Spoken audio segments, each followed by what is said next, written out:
I say, thank you for joining us. This is the fourth instalment of our Rethinking series. So far, we've rethought the retail environment, we've rethought creativity, we've rethought digital, and now we come to rethinking the on-trade. So, yeah, over the next sort of 30 to 40 minutes or so, we're looking to cover.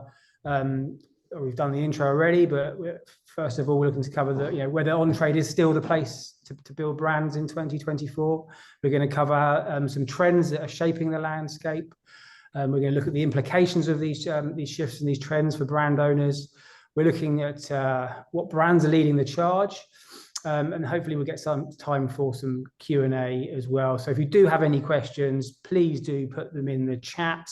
We'll hope to come to them. If we don't get time to come to them, what we will do is we will make sure we answer all of the questions and come back to you as a follow-up as well. So yeah, that's do submit your questions and we'll go from there. So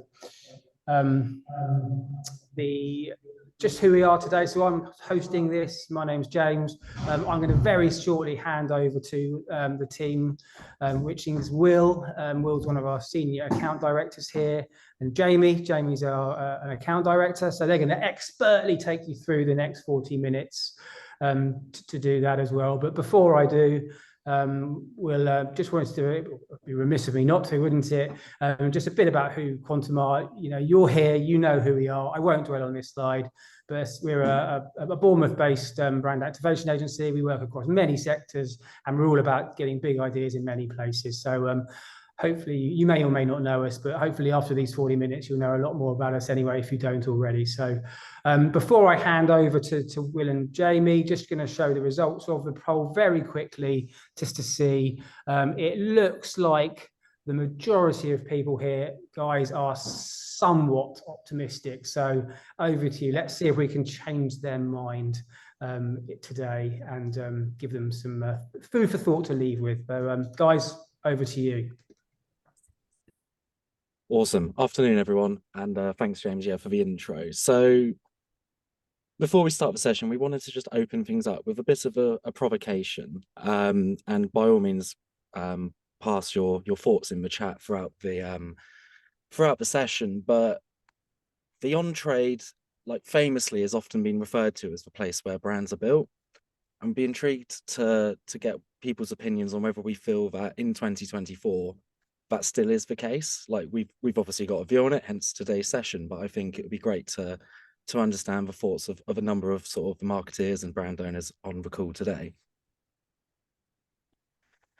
And the reason for that thought-provoking question, I suppose, is that we know that pubs and bars and restaurants and the hospitality industry as a whole is usually hit the hardest and the fastest in times of change, meaning that it is a landscape that does shift fairly frequently, and that's certainly been evident over the past few years, probably more than ever.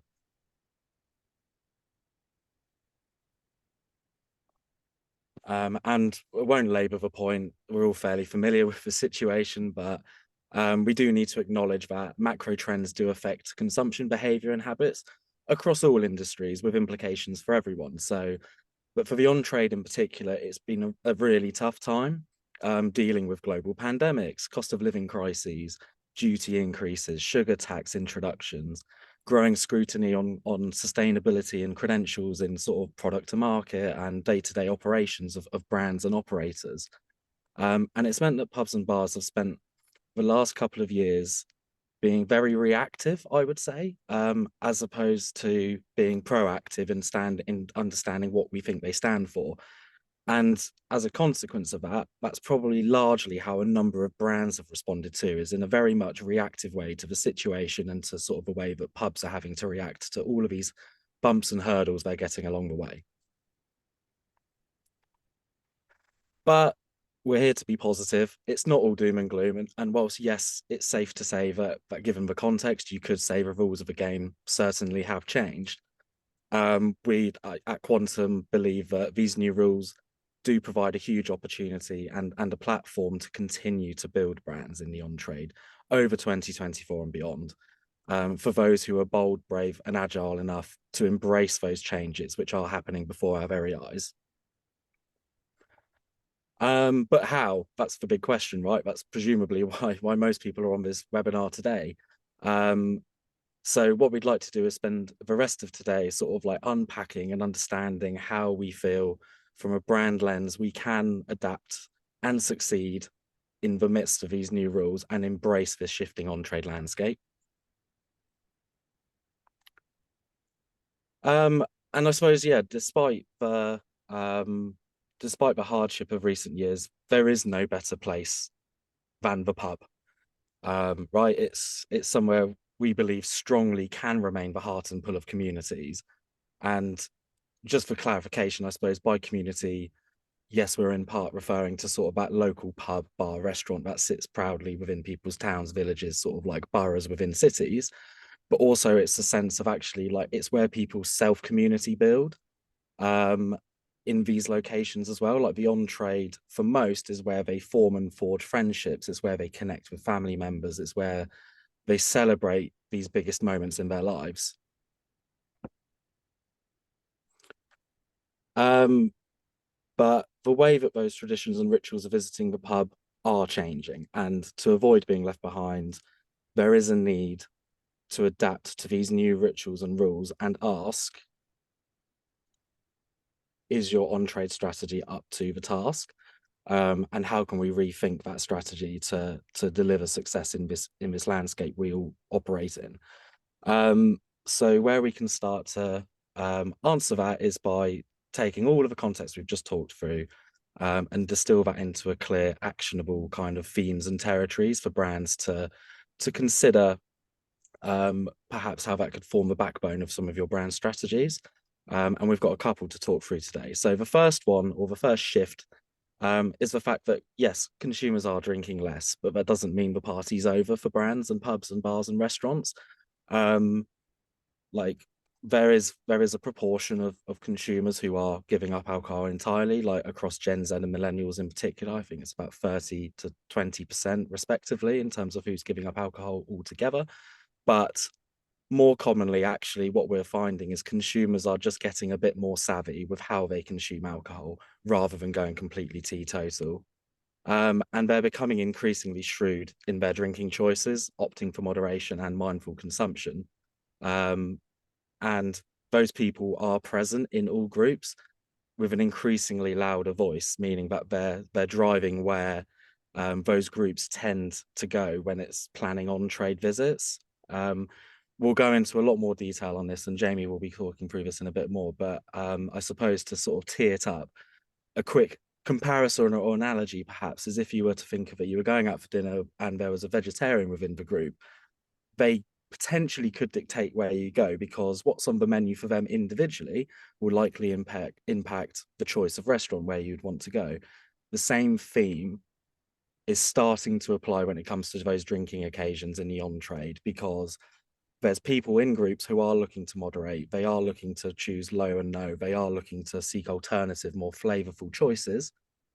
And if those aren't on the menu, then the likelihood is that that's going to be putting off some groups to visit those premises because they're not able to cater to that sort of shifting trend that is taking effect. And the second shift we're noticing, again, is that like there is a clear reduction of, I suppose, POS clutter in the on-trade, but that doesn't mean that there's still not a way for your brand to stand out. Consumers and customers are demanding more from brands, something we'll get onto, but coincidentally, it's actually it's very much the same thing. So there's a real opportunity for brands to sort of secure that triple win, as a lot of us, I'm sure, are familiar with in the on-trade. And how we'll navigate through some of these in a bit more detail. So we've sort of outlined our key shifts and what we feel are those big kind of capture all trends affecting the on-trade environment. But what we wanted to get into a bit of a detail on is how are those shifts sort of implicating, but also providing opportunities for brands, and also where are some brands already showing signs of jumping on those new rituals, those new habits, and leading the charge. So at this point, I'll give you a break and I will hand you over to Jamie, who'll talk us through that first shift. Thanks, Will. So, as Will just said, the fact consumers are drinking less doesn't mean the party's over. Taste, occasion, and experience are more important than ever. So, let's look at the adoption of Flexi Sober. Overall alcohol consumption is reducing, but in different ways for millennials versus Gen Z. Consumers aren't totally giving up alcohol, but it is no longer the default setting for some people on every occasion. Now, a number of millennials are looking to recreate the beer experience by drinking low and no, but we believe this is because they have perhaps enjoyed drinking beer for a longer period. But Gen Z don't want imitation on low alcohol beer. They don't have the same connection. They actually want low alcohol options that are perhaps sweeter and more fun or interesting. For both audiences, it's becoming about flavor and quality and not your brand heritage. So how do we know this? Well, along with looking at the latest trend reports, we asked our lovely Gen Z panel for some first-hand opinions. And I recently did a couple of brainstorms with these guys, which as a millennial, I found really interesting. The panel provide us with invaluable insights into their world, offer a direct glimpse into their perspectives on current trends, emerging behaviors, and the underlying motivations that drive their choices. And as the next wave of on-trade consumers, their preferences hold significant sway in shaping the landscape of the hospitality industry. According to some CGA data, they're becoming the voice of the on-trade, with Gen Z expected to visit more often over the coming months compared to all other consumers. And lastly, our panel, over 70% of them have actually worked on the front line in the on-trade over the past 2 years, so they can provide great first-hand opinion. Now, the death of mediocrity, what can be recreated at home will be, and some consumers are reducing visits to pubs, bars, and restaurants, but they're spending more when they do go out. And when they do, they're looking for a higher quality choice. As more look to choicefully consume alcohol, that puts further pressure on venues to deliver excellent serve quality. Whether it's alcoholic or no and low, every drink experience, so thinking about environment, food, serve quality, is under a value microscope with consumers. An interesting stat to back this up is that 1 in 2 guests will make an effort to visit venues offering better quality drinks. However, 62% of Gen Z consumers are put off reordering if a drink is served incorrectly. And this is arguably a harder task when dealing with soft drinks and low ABV in package formats, as that's really easy to do at home for much less. So big occasions, but not big nights out. Going out to get drunk is no longer the vibe, and this came up a few times when I sat down with the Gen Z panel. The on-trade offers opportunities for birthdays and other celebrations that simply can't be replicated anywhere else. Consumers tend to treat themselves during those celebrations, with quality being a factor in their choices on special occasions. Consumers don't want to stand around and get drunk. They crave something different to do, and this has led to people seeking full value for their trips out. They're starting to look beyond food and drink and search for fuller experiences that create lasting memories. So there's a shift towards, you may have seen different competitive socializing venues, such as bowling, arcades, amusement bars, like retro style NQ64 you may have seen, or mini golf sites like Junkyard and Mulligan's. This has seen some more traditional operators incorporate more events and activities like quizzes, music, and community events to turn their venues into multifunctional spaces. So the classics are classics for a reason, but there's opportunity to create new rituals as habits evolve. Next slide. Thank you. So let's look at some big sporting occasions that will be enjoyed in the pub. Spending in a single sitting is highest during live sport versus any other occasion. And the likelihood of a consumer spending over £20 in one sitting is highest when they're watching live sports. This is why sporting occasions remain a priority for brands and outlets, particularly the most popular tournaments, with half of consumers visiting the on-trade or the pub to watch the Premier League and Six Nations rugby, closely followed by the Champions League. Now, trading up during these moments is actually really interesting. Even though value for money remains as important as ever, the data shows consumers are also driven by brand security and quality. So, for example, Six Nations viewers over-index for gin besides for lager and stout. Moreover, these consumers are more likely to trade up within gin, whether they're celebrating victory for their team or commiserating defeat. As a result, there's a compelling window for upselling more premium brands to highly receptive consumers, but also the chance to maximize the opportunity even further, as watching the rugby in the pub is becoming more and more popular for consumers that perhaps don't even like rugby. They just enjoy the atmosphere and the occasion itself. So when we talk about rugby, there's one brand that does it best. And a big part of the enduring appeal of Guinness is their strategic investment in partnerships. So most notably, its association with Six Nations rugby tournament. By solidifying its status as the official beer of the Six Nations and implementing robust marketing strategies, Guinness has experienced a massive rise in popularity during the period of the partnership and is still growing right now in the thick of another Six Nations period. And also, it's always been the beer to drink during the first quarter of the year, including rugby and St. Pat's, as well as the winter months, but they're now owning the summer as well. With clever marketing campaigns, I'm sure many of you will have seen over the past 18 months. Their iconic campaigns are something that has forever been synonymous with Guinness. However, they're now using it to capitalize on the period of the year that used to be their Achilles heel.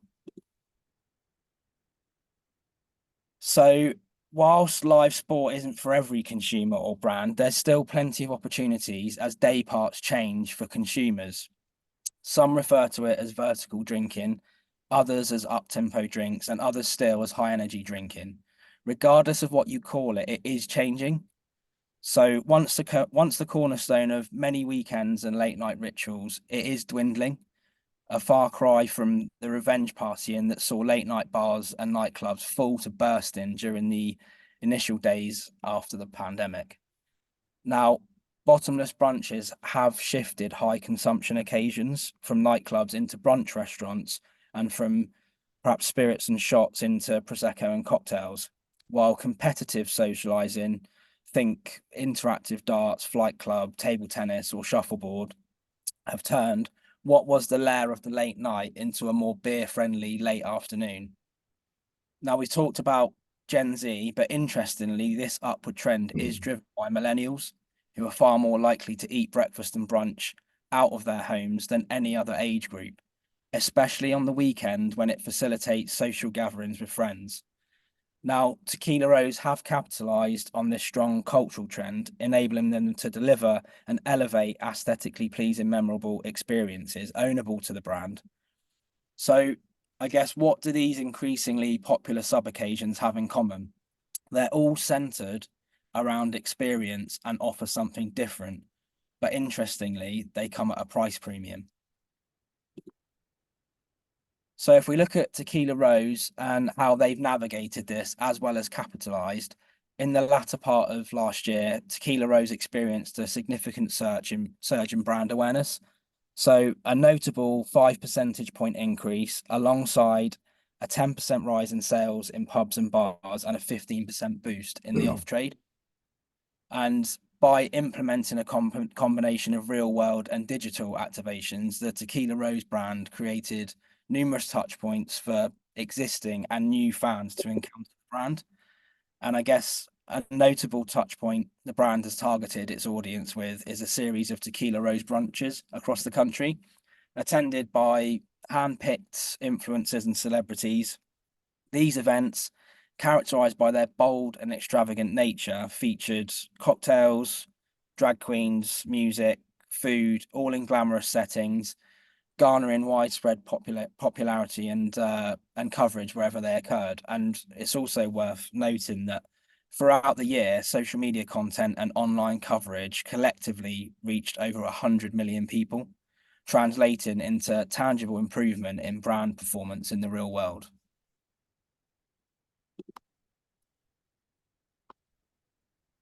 Cool. Thanks, Jamie. So going back to our second shift, which we mentioned, and just as a reminder that this is sort of, whilst venues are reducing POS clutter, that doesn't mean there's not an opportunity for brands to still stand out. Next slide, please.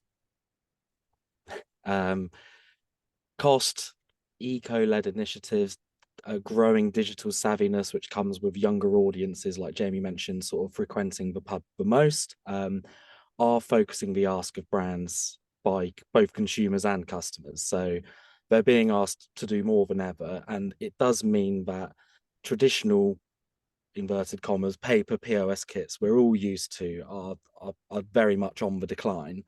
Partly due to this sort of eco initiative around reducing single-use items, cutting down paper usage across a number of the largest pub operators in the UK. But those operators, as a trade-off, they are demanding more than just driving awareness of your own brand offering. You as brand owners are increasingly being relied on to get punters through the door, to help offset sort of a reducing frequency of visit, and make sure that when they do come, they are spending more, as Jamie touched upon. And for those consumers, they're not just buying your product and willing to put up with average. They are buying connection and a special experience. And that is what brands can do to help them in this time of conscious consumption. So paper POS is dead-ish. Digging a little deeper into that, by the ish, we of course mean that paper POS will still exist, it will still be present, but the breadth of those sort of expected touch points are changing and falling. But the good news is, and naturally, those are being replaced. So in a lot of instances by digital mechanics, which are gaining huge popularity in terms of social, but also in pubs themselves, notably being driven by some of the big influential players in the industry, like Stonegate, with sort of like a massive push of digital screens throughout their entire chains of fascias, but also QR codes. They've been around for a while, and obviously as a consequence of sort of the COVID menu only ordering era that we've now thankfully got sort of behind us, but there is now sort of some real clear results and data behind the actual effectiveness and the uptake of usage on QR codes, like 433% increase in scans over the last few years. 92% of consumers are finding accessing product information through QR codes helpful. There is an appetite and a kind of habitual usage now, an expectation of scanning QR codes and kind of what that experience entails. Menu, of course, is also still an absolutely vital touch point. It's likely to remain one of the few consistently present physical things in bars, because all bars and restaurants will need menu. And they do provide a significant opportunity in terms of driving rate of sale and engagement for brands, because one in three consumers look at menus before ordering, and it's about 80% of consumers actually look at menus online before they even visit a venue. So being present on menus is highly important as well. And of course, glassware, it's always a hugely important part of a brand's presence. It will always be a hugely important part of a brand's presence in venues. And all of those together sort of means that there still remains opportunities for brands to engage with consumers in bar, but the likelihood is that you'll need to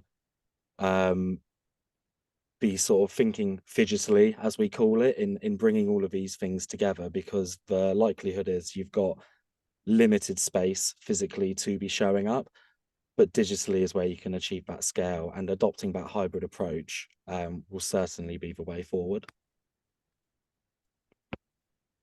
And another point which talks to that sort of triple win that brands can create for themselves, for consumers and venues, who essentially all want the same thing, which is to be in their local and part of one another's lives. There's a desire to save money, and the sort of the new frequency of people working from home, and compounded by the much maligned rail strikes and all of these sorts of things, means that people are turning to their local venues to visit the on-trade more frequently.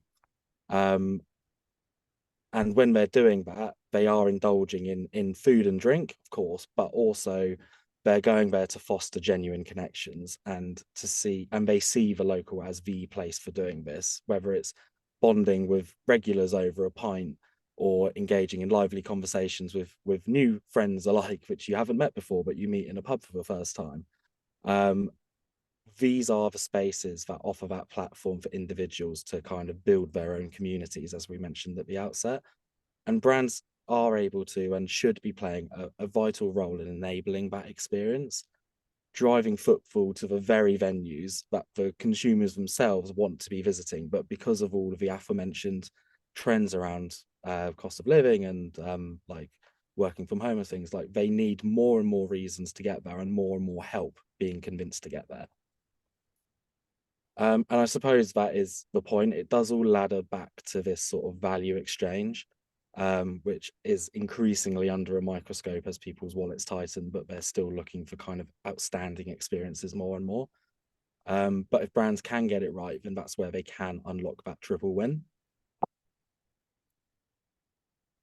So there is less space than ever to influence purchase in bar, but you still have the opportunity to do it if you focus on the right things. Regardless of the availability of POS, paper or not. The point we're making, I suppose, is that in reality, whilst there will be some, not everyone cares as much about your brand story as they do about the experience your brand can give them when picking a drink in the bar. And one very effective and growing way of connecting with your consumers is pre-visit. You don't need to spend tons of time flicking through social, I would say, until you get served an offer of a free drink, driving you into the on-trade. But as it becomes more and more popular, as kind of in-bar opportunities to engage with consumers reduce, there is a potential risk that it starts to become a bit wallpaper if brands continue to adopt a copycat approach and run the sort of very similar mechanics and offers as one another.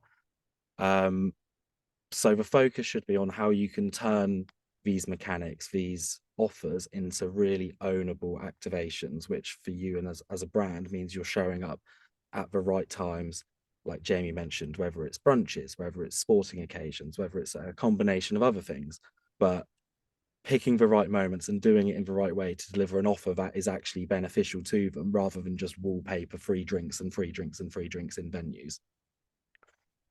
So there's a couple of great examples we wanted to just sort of talk you through, which we feel are doing a really good job of doing that in a slightly different way. The first one is Lucky Saint. So they've delivered that sort of like free drink mechanic in the on-trade, but in a really ownable and emotive way. Thou shalt go to the pub. It's such a brilliant call to action, first and foremost. And if you were anywhere in and around London in January, the chances are you saw their out-of-home campaign supporting it as well, if not on social. And whilst fundamentally it is that same free drink mechanic that a number of brands are doing, what they did so well with this was make it feel like we almost had a duty to go and support our local pubs in January, which we know is a quiet period. It's a time of need for the on-trade because Christmas is finished. The next sort of like big occasions tend to sort of center around when the sun returns in Easter and onwards. So it's a really dark time, literally and figuratively, January sometimes. So that's where I suppose they were able to deliver that first part of that triple win, was they found a way of encouraging and sort of like incentivizing people to go to the pub. And with it being alcohol-free beer, dry January, it's logical that you would run a campaign like this in dry January, with consumers wanting to sort of think about how they can save money after Christmas and sort of try and stick to their new 31-day habits they've created of dry January, and they don't want reasons to break those, but they also are sort of fighting this tension of, I do want to go to the pub, I do want to socialize, I do want to spend time with my friends and support my local. So how do we do that? Well, that's where the 3-pint element comes in, and it's alleviating some of those challenges and some of those tensions for them, and that's what's delivering that second win for the consumer. And then lastly, that sort of that third win and triple win for the brand themselves is obviously, it's an amazing awareness piece, but also it's a great trial driver for Lucky Saint. It's getting liquid on lips with hundreds or thousands of people. And what it's doing is, in that moment where people are probably trying alcohol-free beers for the first time, or they're trying different ones because they're committing to this sort of dry January incentive, what they're doing is they're converting sort of a growing force of moderating drinkers in the first place and converting them into long-term fans of their brand, so that once dry January is over, they actually will probably have still a huge force of people continuing to drink and choosing Lucky Saint over other AFBs. And another example, this time from Brewdog, in true Brewdog fashion, I suppose slightly more aggressive in approach, but fundamentally they're pursuing the same triple win for them. So likely many of you have seen this. It's hard not to see things that Brewdog do in this day and age, but I think what they did in a nutshell was, obviously they offered anyone willing to bring a Guinness glass into one of their pubs a free pint of their own stout Black Heart in exchange. And it did a great job for the brand, driving trial of sort of like still a relatively new product, which they're trying to disrupt, almost a category of one in Guinness, to be honest, and stout. And the win for the consumer was, again, they get that free pint, they get a reason to visit the pub and sort of like extend that social occasion with their friends and with their family. And for venues, whilst it was sort of Brewdog's own estate, they still have a need and a desire for footfall and people coming through the door. So for them, it does a job of getting people into the pub, but also then with that free drink in hand, the likelihood is you're driving incremental spend on things like food and perhaps more drinks, because people have gone, oh, I've had a free pint, so I've still got some disposable money to spend on this occasion in a premium venue. So that's that from me, guys. I'll hand back to Jamie to summarize, and then we'd love to spend a bit of time on questions and Q&A. Thanks, Will. So let's recap some key takeouts from the session before we hand back to James for some questions, as Will says. So take the doom and gloom surrounding the entree with a pinch of salt. There's still lots of opportunity and plenty to feel positive about. Moderation doesn't mean abstinence. People's habits are evolving, but they're not dying completely. Quality, taste, and experience remain key levers for consumers. We've discussed they expect more, which gives venues the opportunity to encourage trading up. Ride the wave of popular rituals to maximize cultural relevance. Paper POS is on the decline, but there's still plenty of ways to engage with drinkers. Think digital or phygital, as Will mentioned. And pubs and punters crave the same thing. A slide called out that it is a double win and brands can enable it. So that's some key takeouts. And I think James is now going to open up some questions that we can hopefully answer for you guys. I certainly am. Thanks, guys, for that. Actually, the first question I had was just to Jamie, just for you, really. Do you have proof that you're a millennial? Only joking. I've got no idea with me, actually. Sorry, mate. No, first question, and thanks for submitting the questions that you had. And we've got about sort of, I guess, 5 minutes for some Q&A, so I've got a couple to kind of start you off on here. First question really was kind of, obviously you've kind of talked around sort of particularly alcohol and spirits in what you've sort of shared so far, but I guess thinking more broadly, have you got any kind of perspective? Can these strategies work really with sort of for brands in the wider sort of food and drink outside of these categories? What's your sort of, I guess, perspective on that? Will, do you want to take that?